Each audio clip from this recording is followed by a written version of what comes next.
but Rob, the big talk, at least until the firing of Adrian Griffin around the NBA, was the performance of Joel Embiid last night, Rob. Victor Wembanyama steps into the building and Joel Embiid baptizes him into the NBA by putting 70 on him. Now, it wasn't all on Victor, but he went for 70 points, 18 rebounds, 5 dimes, shot 24 of 41 from the floor, 21 of 23 from the line. Victor had 33, Wembanyama, and 7 rebounds, but obviously paled in comparison to what Embiid did, Rob. That's the highest scoring game in the history of the 76ers. And, Rob, obviously, Wilt Chamberlain played there, and Allen Iverson played there, and Julius Erving and Moses Malone and Charles Barkley all played in Philadelphia. So for Embiid to do that, set that record, Rob, is very impressive. Did you see any? I tell you what, watching that game, man, he unloaded the entire clip. Inside moves, rolling to the basket, post-ups, of course, the mid-range jumper. Rob, we used to say Patrick Ewing was the best big man jump shooter. Obviously, it's a different game today, so he is not that anymore. But Joel Embiid, his mid-range jump shot, I don't know who shoots it better. And I'm talking about Kevin Durant, Devin Booker. Like, this dude is virtually automatic from the mid-range. He's great. He's great. And so what I'll throw out to you is this. So we'll get to a topic.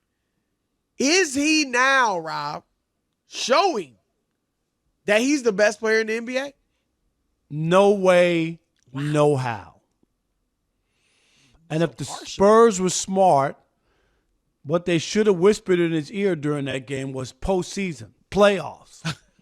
Maybe he would have missed some buckets because he ain't automatic when the playoffs start. And that's the issue why I can't say that, Chris. And I'm not the performance. We had the TV on. We were watching the game. I saw all, you're right, he emptied his bag of tricks and did everything under the sun. Saw a lot of it. The game was out of reach for the most part. And and he was able to continue to do his thing and get to 70. I'm not so sure I like the picture of him holding up the paper sign like Wilt did when he scored the 100 points, where he had 70 and holding the ball. It's just kind of like it was kind of corny, like trying to recreate it. 70 ain't 100, Chris. Like, it just ain't. Well, but anyway, I'm gonna say this, Rob. If he scored 70 in 37 minutes. If he had played 48 minutes, I think he could have came close. I'm not even playing. He might have, but I'm just saying.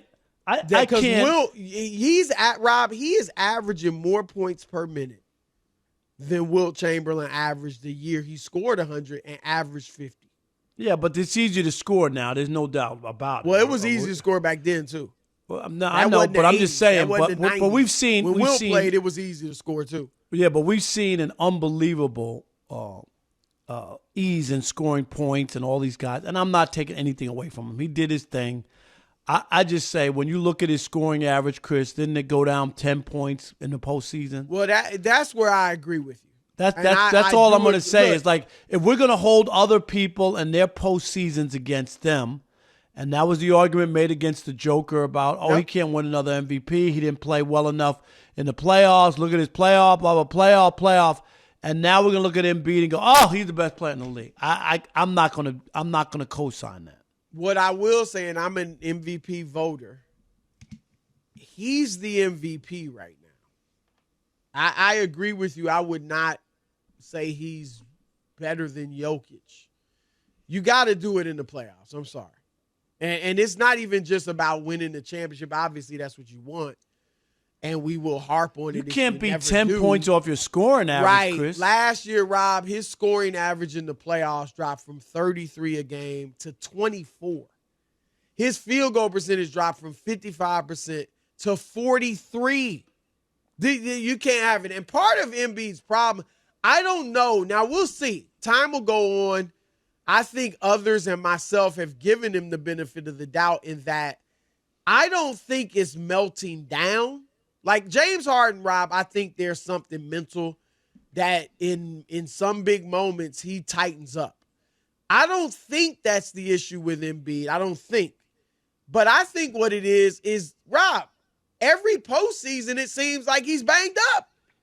He might play, but he'll generally miss a game or two, and then he'll play. And when he plays, he's still hindered and hampered.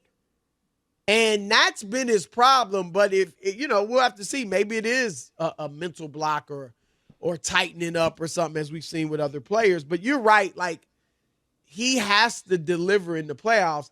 And it's interesting, Rob, because Brendan Haywood, former player who was calling the game last night, did a really good job and does a good job commentating. But he made a good point, an interesting point. He said he thinks these Sixers are a lot like the Nuggets in these ways. As you said, Rob, last year the Joker, before they won the championship, everybody, we can't give him the MVP. To your point, they kind of criticized him for getting the 2 because he hadn't really done much, right, relatively speaking, in the playoffs. And that's one thing. Obviously, Embiid's in that boat. Secondly, Rob, the next to the Joker, their second guy is Jamal Murray, a combo guard who's a scorer, but not yet like a perennial all-star. Well, who's the second guy in Philly? Tyrese Maxey, a combo guard who's a scorer, not yet really a perennial all-star. They had Aaron Gordon or Michael Porter Jr. as the third guy. They got Tobias Harris in Philly. Both had depth, like both well coached. Like, there's some similarities. And I'll tell you what, Philly, we haven't made our picks or anything for the playoffs and anything yet, but I'm telling you, man, they're for real. Embiid looks like he's on a mission. I get it. If a lot of people are like, I'll believe it when I see it, that's fair. But Rob, he looks different. His game doesn't look as, I used to say, and I don't mean this as a knock, but I felt he had like a lazy game. Just his body language, his movements, it just looked lethargic, even as effective as he was. Doesn't look as much that way anymore. Maybe he's in better shape, better health, but he is balling out. And 36 points a game, Rob. 11 and a half rebounds. Getting to the line 12 times a night. Yeah, but see, here's the problem, though, where Denver was able to do what it did in the West to get there. I'm not so sure even Embiid, with what he's doing, is good enough to get them where they need to get to out of the East. And that's the difference. With his numbers, I still look at them, Chris, behind Boston, behind Milwaukee, and I'm not going to say the Heat. I would say behind those two teams. The Heat have improved. The Heat, I know, but I'm not going to say the Heat, even though they made it to the finals.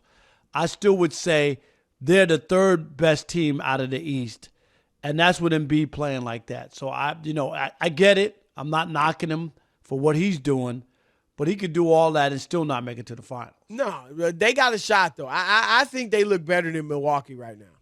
Now, what I want to see, and Nurse has done a good job of getting him inside a little more than in the past. I've always harped on, I like to see him a little more inside. I mean, I don't want to take away his perimeter game because it's so good. But he's like, when you talk about playing a Boston, he's going to have to punish them inside because they can trade jumpers with you. So he's going to have to get guys in foul trouble. He's going to have to get to the line an exorbitant amount of times and really, work them inside, because I don't think just, exchanging jumpers with them is necessarily the way to beat Boston. And to be honest, he's going to have to try to do that against Milwaukee as well, and Miami. I mean, that just should be a bigger part of his game, and it's getting there. So, but the dude is fantastic. I mean, his game is, whew.